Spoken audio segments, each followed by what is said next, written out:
No sé quién inventó esta expresión de que todo en exceso es malo. No conozco una persona que tenga exceso de amor, o exceso de verdad, o exceso de libertad. Denos 3 prioridades para un gobierno, y decía, sí, son 3: educación, educación y educación. Hay mucho por hacer. Tere representa esa nueva generación de una mujer con grandes sueños. El camino de la educación es la diferencia entre lo que somos y lo que queremos ser. Becas para titulación.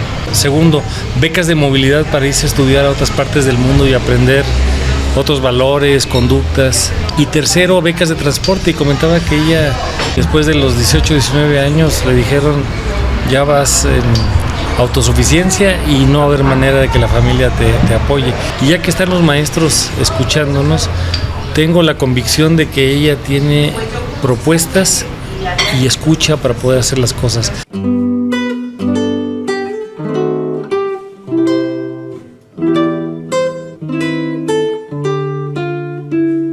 Este es el podcast de Andrés Van Cook. Amigas, amigos, me encuentro en otra de esas buenas entrevistas donde pienso que se puede sacar muchísimo. Una figura política, un diputado federal con mucho renombre, Juan Carlos Romero Hicks, me acompaña y tengo el gusto de estar con él. ¿Cómo estás? Andrés, muy agradecido con la vida de poder coincidir el día de hoy en un lugar maravilloso, el trozo del alma que es Aguascalientes. ¿Ya conocías? Soy de Guanajuato y por lo tanto he visitado Aguascalientes en muchísimas ocasiones. Fíjate que sabiendo tu trayectoria me cuesta mucho decirte nada más diputado, porque sé que llevas como con más orgullo la maestría, la educación, la parte académica. Vengo del sector educativo y con mucho respeto y búsqueda de dignidad he tenido diferentes cargos públicos. El de mayor respeto y dignidad ha sido ser rector de la Universidad de Guanajuato. Qué curioso, porque mucha gente su máximo en la vida a veces es ser gobernador o tener un cargo como el que has tenido. Fue una gran oportunidad que le agradezco ese depósito de confianza a los guanajuatenses con muchos retos, y me tocó la gran oportunidad de ser concurrente con el presidente de la República de la primera alternancia, con Vicente Fox. Al término de la gubernatura hay algunos logros, y como siempre en democracia hay punto y seguido y punto y aparte, porque en democracia no hay punto final. Pudimos dejar en Guanajuato un estado sin deuda, con la mayor atracción de inversiones a ese momento, con un gran sistema de educación, de salud, de ciencia, de tecnología, con una gran inversión en infraestructura, y lo que se ha venido construyendo en Guanajuato, entre otros éxitos, es de tener el mejor sistema de salud pública de un estado federado. Hoy en día nos encontramos ante un dilema en el tema de educación. ¿Usted qué opina? En educación hay 3 aspectos que nunca acaban de perfeccionarse. 1, el modelo educativo. 2, el modelo para evaluar el proceso de enseñanza-aprendizaje. Y 3, el modelo para formar a los docentes. Y en México tenemos muchos pendientes en materia educativa, y lamentablemente el régimen actual tiene muchos déficits, porque ha disminuido el presupuesto para la educación, cerró programas muy exitosos como estancias infantiles, escuelas de tiempo completo, y cuando se llega a improvisar en educación, el daño es muy grande. A nivel internacional hay diferentes segmentos que se revisan. Por ejemplo, 1, la cobertura, y en Aguascalientes se ha hecho un trabajo muy valioso. 2, el tema de la calidad, que lamentablemente para quienes ignoran creen que es un concepto neoliberal y no tiene absolutamente ninguna asociación con ello. 3, la equidad, que significa el tener el acceso para todas las personas. Y finalmente la pertinencia. Cuando llegó este gobierno actual, no tenía la menor idea NRI, ni la más remota idea de lo que era el tema educativo. Se hizo una reforma constitucional. Nunca habían anunciado lo que están haciendo recientemente, que es una propuesta al cambio del modelo educativo y los planes de estudio. Y lo que estamos viendo son ocurrencias e improvisaciones, lo que yo le llamo algunas palabras que no funcionan. La I de la ignorancia, la ineptocracia, la ideologización, la ira, la inmadurez y la incongruencia, porque si algo debe involucrarnos a todos es el camino de la educación, en donde los grandes actores son los padres de familia y los maestros. Debemos estar preparando nuevas rutas. Hace algunos años al primer ministro británico, a Tony Blair, le preguntaban: denos 3 prioridades para un gobierno, y decía: sí, son 3: educación, educación y educación. Hay mucho por hacer. Está siendo dañada como tantas otras instituciones. ¿Cree que la educación esté sufriendo un golpe en la institucionalidad como tal?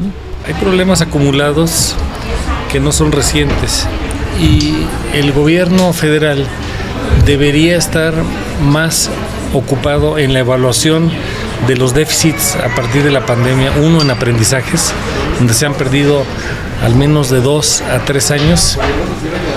Segundo, el daño socioemocional a toda la comunidad educativa, a los alumnos, a los maestros, a las autoridades, los mismos padres de familia que tuvieron que absorber el tema de la escuela en casa. Y tercero, el abandono. La propia Secretaría de Educación Pública ha reconocido que hay más de 5 millones de personas que han abandonado el sistema educativo, y son bombas de tiempo.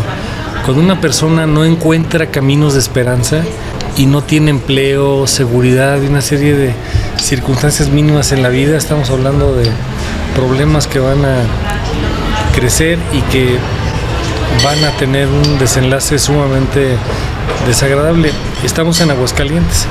Aquí, por ejemplo, se ha hecho un modelo muy exitoso que es diferente. Aquí hay un Instituto Estatal de Educación, no una secretaría, y es un organismo público descentralizado. Y hay una universidad como la Universidad Autónoma de Aguascalientes que tiene una gran consistencia, solidez y contribuciones al tema de la educación en México. Personas como Felipe Martínez Rizo, Margarita Zorrilla, que lamentablemente acaba de fallecer. Entonces estamos hablando de que desde el gobierno actual se descalifica el pasado, y eso no se puede hacer. Estamos hablando de más de 1,5 millones de maestros que con polvo, sudor y lágrimas en el país, sea desde la sierra y la montaña en Oaxaca, en Chiapas, en los lugares más alejados o en los lugares donde tienen mejores condiciones, siempre el camino de la educación es la diferencia entre lo que somos y lo que queremos ser. La educación es hacer de una persona alguien que anteriormente no existía, y es un conjunto de conocimientos, habilidades, valores, conductas y actitudes. La importancia del pensar, ¿no? Saber pensar, saber leer, saber proponer, saber escribir, saber comunicarnos.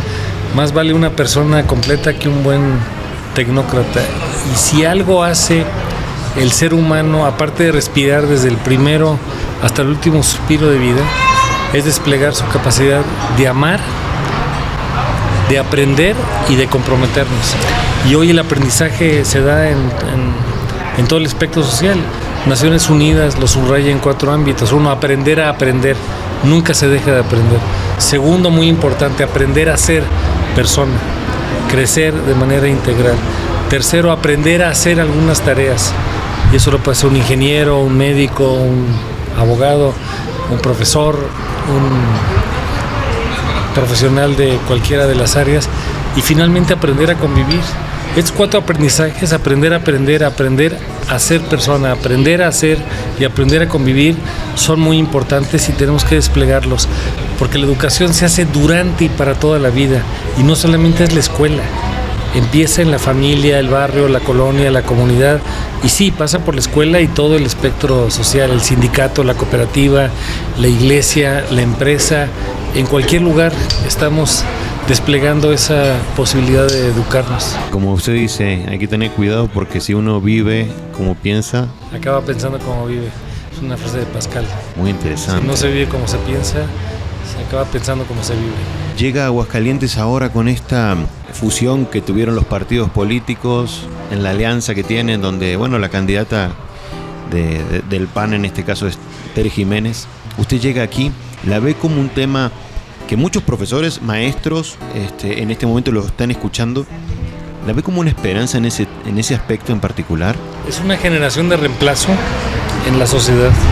Tere representa esa nueva generación de una mujer con grandes sueños, con la recepción de una serie de inquietudes de parte de la sociedad. Hoy la acompañé a una universidad y estuvo dialogando con los jóvenes y les comentaba 3 aspectos muy específicos. 1, becas para titulación, para lograr completar el ciclo. 2, becas de movilidad para irse a estudiar a otras partes del mundo y aprender otros valores, conductas, estados de derecho. Y 3, becas de transporte, y comentaba que ella salía de la universidad y después de los 18, 19 años le dijeron: ya vas en autosuficiencia y no va a haber manera de que la familia te apoye. Es esa cultura del esfuerzo de una mujer joven, innovadora, talentosa, comprometida. La conocí en 2012, cuando estaba llegando ella a la Cámara de los Diputados. En mi caso era senador de la República y presidía la Comisión de Educación. Y ya que están los maestros escuchándonos, tengo la convicción de que ella tiene propuestas y escucha para poder hacer las cosas.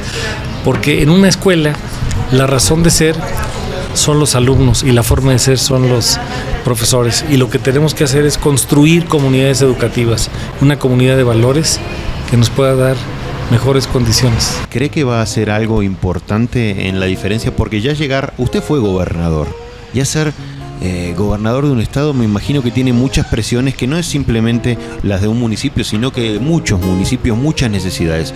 ¿Usted cree en que trae la solidez para apoyar un magisterio, para apoyar a una institución educativa, para hacer cambios y cumplir las promesas? Estoy convencido. Conversé con ella hace unas cuantas horas y su primera prioridad es la educación. Y lo entiende y lo asume porque es un proceso personal que ella misma tuvo, el reto familiar de salir adelante, la cultura del esfuerzo, y en el diálogo que ha venido sosteniendo con maestros, padres de familia y alumnos, así lo ha establecido. La diferencia entre lo que somos y lo que queremos ser es el tamaño de los ideales.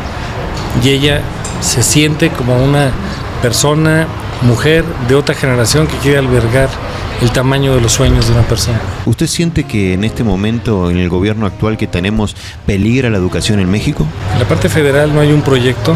Lo expreso como mexicano, como educador y como político y en particular legislador, de que ha faltado una claridad sobre lo que se quiere en todo esto, y al mismo tiempo lo que ha ocurrido es que no hay interacción. Nuestros secretarios de educación... ¿Quién es hoy en día? Delfina Gómez, ¿no? Sí, es una maestra que tiene conocimiento de la educación. Pero parece que ha sido muy desatinada en todas las decisiones, inclusive con esto de las que quitaron las escuelas de tiempo completo, donde muchos niños comían ahí. Después de haber tenido secretarios de educación como José Vasconcelos, como Agustín Yáñez, como Torres Bodet, se necesita una persona que tenga el tamaño para decirle al presidente, con el rango intelectual y con la propuesta necesaria, por dónde debe ir el rumbo. Pero tenemos un presidente de un solo gabinete que es el mismo. Él dialoga con él mismo, no dialoga con la sociedad. Y entonces sí necesitamos hacer una evaluación a fondo del sistema educativo. México utópico que usted sueña, como aprovechando, su conocimiento a nivel federal, ¿cuál sería? El reto es que la utopía se convierta en realidad. Y en esa utopía, que es el trazo ideal de a dónde queremos aspirar, necesitamos atender al menos 4 grandes cánceres que tiene el país. Primero, el cáncer más profundo, que es la quiebra del alma, los valores y las instituciones. Ese es el tema de fondo.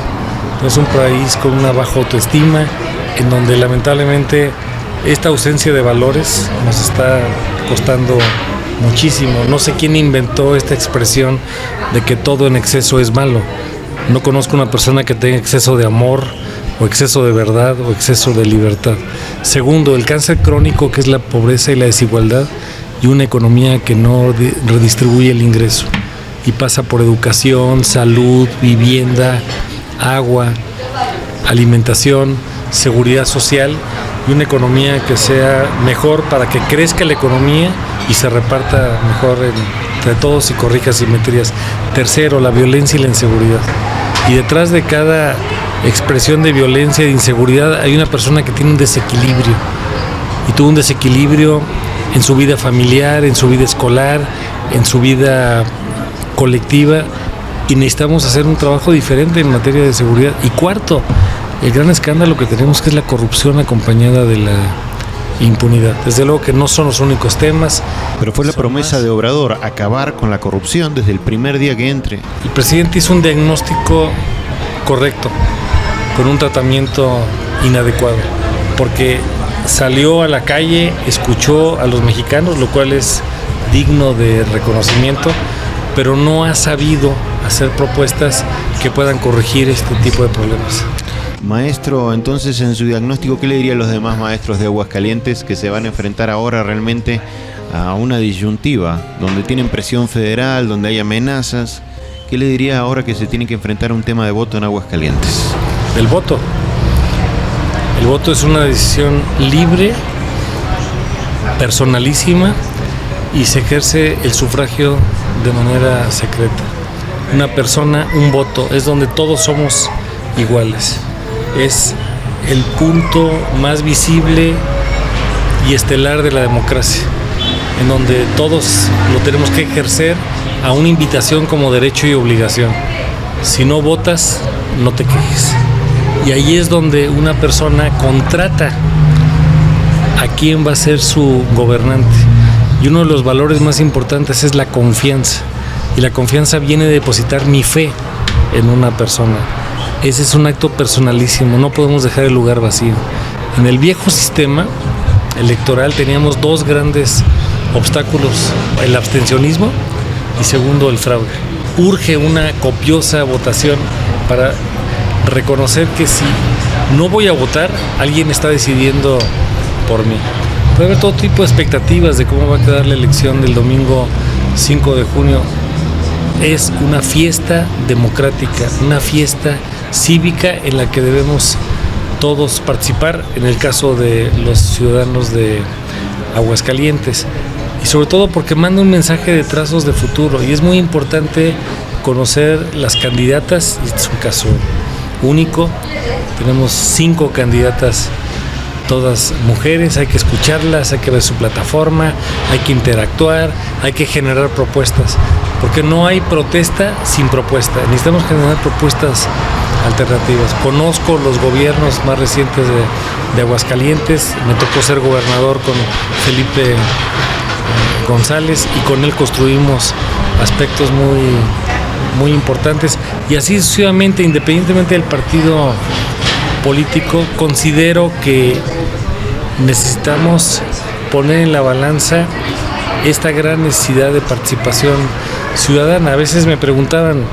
hace unos años yo presidía la Comisión de Educación en el Senado, me reuní con unos rectores de Canadá y me comentaban antes de la elección de 2018, porque parecía que la expectativa era que iba a ganar quien hoy es nuestro presidente de la República, y por qué había tanta preocupación, y les decía por 3 indicadores muy concretos. Porque en otros países termina la elección y las cosas se estabilizan, pero en México, 1, estamos Estado de Derecho y tenemos Estado de Chueco, como dice Gabriel Said. 2, necesitamos contrapesos republicanos, Congreso de la Unión, congresos locales, gobernadores, ayuntamientos. Y tercero, ciudadanía. Si no tenemos Estado de Derecho, contrapesos y ciudadanía, nuestra democracia no se va a construir de mejor manera. La cuestión política de los mexicanos, su artículo 3, establece que la democracia no solamente es un régimen político, es una forma de vida, y se construye. Y no se hace cada 1000 días que vamos a votar, se construye todos los días. Necesitamos ser buen hijo, buen ciudadano, buen padre, buen miembro de familia, obrero, campesino, empresario, artista. Por eso es que esta participación ciudadana es tan significativa. Probablemente el mejor régimen electoral del mundo. Elementos muy sencillos. Primero, la credencial con fotografía. Eso no existe en muchas partes del mundo. Segundo, el padrón con fotografía al momento de ir a la casilla, y que son nuestros vecinos los que nos reciben, nos acreditan y cuentan los votos. Tercero, la misma noche de la elección, voto por voto y casilla por casilla, se van depositando el programa de resultados electorales preliminares, el PREP. Eso no es común en otras partes del mundo. Y aproximadamente como a las 10 de la noche, el Instituto Nacional Electoral, por acuerdo que tiene con los organismos estatales electorales, por un método estadístico científico de una muestra confiable, con una diferencia de más o menos 1%. Me quedo con eso que dijo, que sí confía, en este caso que viene en el apoyo a Tere Jiménez, sí confía en su respaldo al modelo educativo para que siga manteniéndose como una institución sólida, que creo, igual que usted, comparto, la educación es la base y lo único que nos puede salvar, la cultura y la educación. La convicción de Tere es apoyar la educación. El modelo se tiene que construir entre todos y se requiere la participación de los maestros, que es la forma de ser de las escuelas. Y los padres. Los padres de familia, que son los grandes actores, los especialistas, y que construyamos y no veamos la escuela como un edificio, sino como una comunidad de aprendizaje en valores. Muchísimas gracias. Andrés, muy agradecido. Estoy contento de este acercamiento porque no sé si era su fin o no hablar tanto de educación, pero para mí desde que he conocido su nombre lo relaciono a ese tema y se me hace que mucha falta nos está haciendo endurecer eso. Tenemos que mejorar mucho. Educar es un acto de amor, de visión y de esperanza, y en eso tenemos que construir todos y caminar y encontrarnos en el camino. Muchas gracias. Encantado.